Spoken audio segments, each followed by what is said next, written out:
के अंदर। और जाहिर बात है कि एक बहुत बड़ा भारत का बजट है, बहुत बड़ा मुल्क है, बहुत बड़ा वहाँ पे जाहिर बात है 1.35 बिलियन लोग हैं भारत के अंदर, तो बजट तो बड़ा होना ही है। तो इस हवाले से बात करने के लिए क्योंकि मैं देख रहा था कि कर्नल रणवीर सिंह साहब मेरे साथ मौजूद हैं, अक्सर मुझे टाइम देते हैं, बड़ी मेहरबानी सर आपके वक्त का। इन्होंने आज एक आर्टिकल भी लिखा है इंडियन डिफेंस बजट के हवाले से, इंडियन डिफेंस रिव्यू में, मैं उस पर भी बात करूंगा। लेकिन पहले मैं कर्नल साहब आपसे एक सवाल करना चाहता हूं कि अगर आप काइंडली बता सकें कि ओवरऑल जो इंडिया का बजट कोरोना के टाइम में कैसे रहा, क्योंकि बड़ा मुश्किल था। और मैं ये भी देख रहा था कि जो इंडिया की जो इकोनॉमी है वो बजारी बात है माइनस में चली गई, लेकिन जो एक्सपेक्टेशंस हैं वो बड़ी अच्छी आ रही हैं। वो ये भी आ रही हैं कि जी के वी शेप रिकवरी होगी, तो 11% तक ग्रोथ दोबारा जाने का जो है वो शो हो रहा है। तो how do you see this entire Indian budget, and then फिर हम डिफेंस पे बात करें सर। देखिए चीमा साहब, as far as Indian budget is concern, इसकी बड़ी तारीफ हो रही है इंडिया के अंदर। ऐसे सख्त मौके पर जब कोरोना काल में हमारी जो इकोनॉमी थी 7% पर डी ग्रो कर रही थी। 7% पे डी ग्रो करने का आप मतलब समझ सकते हैं कि कितना बुरा हाल हो गया था। सर्विस सेक्टर का बुरा हाल हो गया था, मैन्युफैक्चरिंग का बुरा हाल हो गया था, और बहुत ही स्टीप डाइव थी इस कोरोना के चक्कर में जो इंडिया ने देखा, और बहुत ही मायूसी का माहौल था। इस बजट पे मोदी साहब ने बड़े बैलेंस तरीके से कोरोना की एक डोज देने की कोशिश करी है इकोनॉमी की। मैं मेरे हिसाब से बहुत ही बैलेंस्ड बजट रहा ये। ऑब्वियसली ये कोरोना से बाहर निकालने वाला बजट है, लेकिन at the same time as a common man बहुत ही बैलेंस बजट था। वो मैं इसलिए कह रहा हूं कि ना किसी आदमी को कुछ दिया और ना उससे कुछ लिया, ना कीमतें घटी ना कीमतें बढ़ी। तो बिल्कुल सिंपल तरीके से बात करूं तो ये बजट जो है बैलेंस करके चला है, और ये एक बहुत बड़ी कामयाबी है। जैसा मैंने बताया कि हमारी इकोनॉमी डी ग्रो कर रही थी और बहुत ही बुरा हाल था, और अब दुनिया में दोबारा से अपना पैर जमाने के लिए मेरे ख्याल से ये बहुत अच्छा कदम मोदी सरकार ने लिया है। बिल्कुल ठीक है, जारी बात है कि ये सिर्फ भारत के लिए नहीं है, मैं समझता हूँ पूरी दुनिया की इकोनॉमीज ने पिछला एक साल बड़ा मुश्किल से गुजारा है। लेकिन भारत क्योंकि एक बड़ी इकोनॉमी है, तो डेफिनेटली आपका टर्नओवर भी ज्यादा उठना है और अपॉर्चुनिटीज भी बढ़ रही हैं। क्योंकि आई फोर्सी की आइंदा आने वाले कुछ अरसे में इंडिया के अंदर जो ग्लोबल सप्लाई चेन है, इंडिया उस बड़ी सप्लाई चेन का हिस्सा बनेगा। और जो दुनिया की डिपेंडेंस थी चाइना के ऊपर, अब वो थोड़ा इंडिया पे भी, इंडिया को एज ए मार्केट तो वो मान ही रहे हैं, लेकिन वो एज ए प्रोडक्शन हब भी लेना चाह रहे हैं। और आपका अपना एक प्रोग्राम भी है मेक इन इंडिया और बाकी इस तरह। चले, we wish you best of the luck for. लेकिन कल साहब क्योंकि आप एक फौजी हैं, वो कहते हैं वंस अ फौजी ऑलवेज अ फौजी, तो डेफिनेटली उस सेंस में मैं ज्यादा आपसे बात करना चाह रहा हूँ और पूछना आपसे चाह रहा हूँ कि how do you see the defence budget. Because आपने कल साहब जो आपने एक आर्टिकल लिखा है Indian defence budget, Indian defence review में, तो आपका टाइटल तो ये है कि it falls short of the forces expectation. आप क्या समझते हैं इंडियन अफवाज की क्या एक्सपेक्टेशन थी जो उसको वो पूरा नहीं उतरा?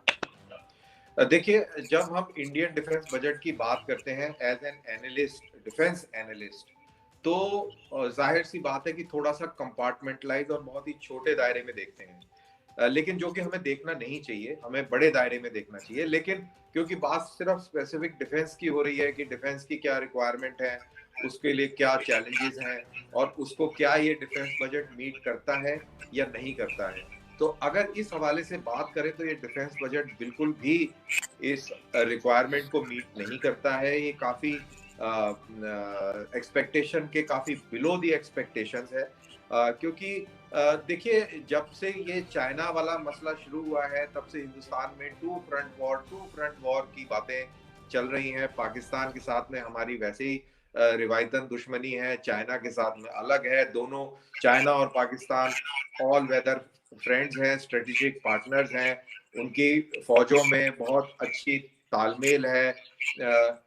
पाकिस्तान इक्विपमेंट भी चाइना से खरीदता है, और आप ही के साथ एक बार प्रोग्राम भी किया था कि आपकी जो फजाइया है और जो चाइना की जो एयरफोर्स है, इनके बीच में एक एक्सरसाइज भी हुई थी सिंध के अंदर JF-17 को लेकर। तो एक बहुत अच्छा पाकिस्तान का और चाइना का कोऑपरेशन है। और हमारे यहाँ पे बात होने लग गई थी कि अगर चाइना के साथ लड़ाई होती है तो टू फ्रंट वॉर का सामना हमें करना पड़ सकता है, क्योंकि अगर चाइना से लड़ाई होती है तो क्योंकि पाकिस्तान फिर ऑल वेदर फ्रेंड है चाइना का, तो वो भी अपना जो हिसाब किताब है वो कश्मीर के अंदर सीधा करने की कोशिश कर सकता है। तो उस हवाले से उम्मीदें थी कि डिफेंस बजट में इजाफा होगा। और defence budget Indian defence budget जो है वो 3 हिस्सों में है बेसिकली। एक हमारा होता है डिफेंस एस्टीमेट, जिसको आमतौर पे हम डिफेंस बजट मोटा मोटी मानते हैं। और फिर इसके अंदर एक पेंशन बजट होता है और एक मिनिस्ट्री ऑफ डिफेंस का सिविल पार्ट होता है। इन तीनों को जोड़कर एक डिफेंस बजट बनता है, जिसके जो फिगर हैं जो हम बात कर रहे थे कि 4,78,195 करोड़ का जो बजट है। तो लेकिन जो इसमें जो काम का जो बजट है वो डिफेंस एस्टिमेट्स के अंदर भी कैपिटल जो बजट होता है, जिससे कि फोर्स का मॉडर्नाइजेशन होता है, फोर्स की बढ़ोतरी होती है। अगर सिर्फ उतनी बात करें, क्योंकि एक्सपेक्टेशन सिर्फ वहीं पर थी, जहां तक पे एंड अलाउंसेस, राशन पानी का सवाल है, वो तो मिल ही रहा है, ठीक ठाक मिल रहा है, उसमें कोई एक्सपेक्टेशन नहीं है, उसमें कोई इजाफे की कोई बात नहीं कर रहा है। लेकिन एक्सपेक्टेशन थी कि जो इक्विपमेंट प्रोफाइल है वो इम्प्रूव हो। हमारे जो वाइस चीफ थे 2018 में, शरद चांद, उन्होंने एक प्रेजेंटेशन दी थी पार्लियामेंट्री कमेटी को, स्टैंडिंग कमेटी को, और उन्होंने बोला था कि 70% जो हमारा जो इक्विपमेंट है वो ऑब्सोलीट होने वाला है और हमें बहुत सख्त जरूरत है ज्यादा पैसे की, जिससे कि हम ये ऑब्सोलीट इक्विपमेंट को दोबारा से नया कर सके, ताजा कर सके, नए हथियार और नए इक्विपमेंट खरीद सके। तो उसको देखते हुए, शरद चांद की जो रिपोर्ट थी उसको देखते हुए, और ये चाइना के चलते ये टू फ्रंट वॉर की जो बातें जो हो रही हैं, इन दोनों को अगर मिला के देखा जाए तो ये जो हमारा डिफेंस बजट है ये बहुत बहुत कम मैं मानता हूं, बहुत इसको लो लेवल पे मानता हूं। और अगर इसको रियल टाइम में अगर इसको कैलकुलेट करा जाए तो तकरीबन कैपिटल आउटले, अगर रिवाइज एस्टीमेट से बात करी जाए, रिवाइज एस्टीमेट हमारे आपके व्यूअर्स को समझाने के लिए कि साल के अंदर एक बजट होता है और फाइनेंशियल ईयर के आधे में एक बार रिव्यू करा जाता है कि यार हमारा खर्चा कितना हो गया, कितना नहीं हो गया, हमें क्या जरूरत है, मिड कोर्स करेक्शन जिसको बोलते हैं, रिवाइज एस्टीमेट होता है। तो रिवाइज एस्टीमेट से अगर हम कैलकुलेशन करते हैं अभी के जो बजट एस्टीमेट्स हैं, तो ओनली 0.4% इंक्रीज हुआ है, ओनली 0.4%। वो बात और है कि राजनाथ सिंह ने भी कल ट्वीट किया कि भाई बहुत ही जबरदस्त जो है इजाफा हो गया है कैपिटल आउटले में, और तकरीबन 18% का, अगर मेरे को याद हो शायद उन्होंने यही कहा था कि हाँ 19% उन्होंने कहा था, सॉरी मेरे को फिगर्स में रेफर करना पड़ता, 19% का इजाफा हुआ है। लेकिन 19% का इजाफा budget estimate to budget estimate हुआ है, लेकिन जो बीच में आपने जो मिड कोर्स करेक्शन किया है उसके लिहाज से देखें तो सिर्फ 0.4% इजाफा हुआ है।